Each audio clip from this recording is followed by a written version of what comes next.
প্রতি বছর কোরবানির পশুর হাটের চিত্রই জানান দেয় ঈদুল আজহার আগমনী বার্তা। অন্যবার ঈদের প্রায় ১৫ দিন আগেই হাটের প্রস্তুতি সম্পন্ন হলেও এবার ঢাকার ২ সিটি কর্পোরেশনের দরপত্রের কার্যক্রমে দেরি হওয়ার পাশাপাশি বৈরী আবহাওয়ায় পিছিয়ে গেছে হাট প্রস্তুতের কাজ।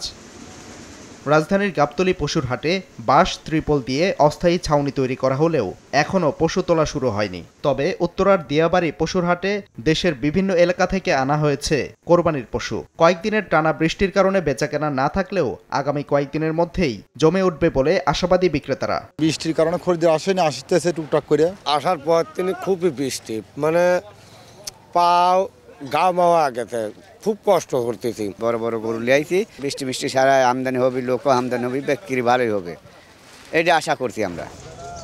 কোরবানির হাটে এবার ১,২০,০০০ টাকা দামের গরু থেকে ২.৫ লাখ টাকার গরুর সংখ্যাই বেশি। তবে এখনও দিয়াবাড়ি হাটে ওঠা সবচেয়ে বড় গরুর দাম ৯ লাখ টাকা। ক্রেতাদের অভিযোগ, গত বছরের তুলনায় এবার পশুর দাম কিছুটা বেশি। বিক্রেতারা বলছেন, গোখাদ্যের দাম বৃদ্ধির কারণে বাড়তি এবার পশুর দামও। ৪ বছর যাবৎ আমি নিজে লালন পালন করছি।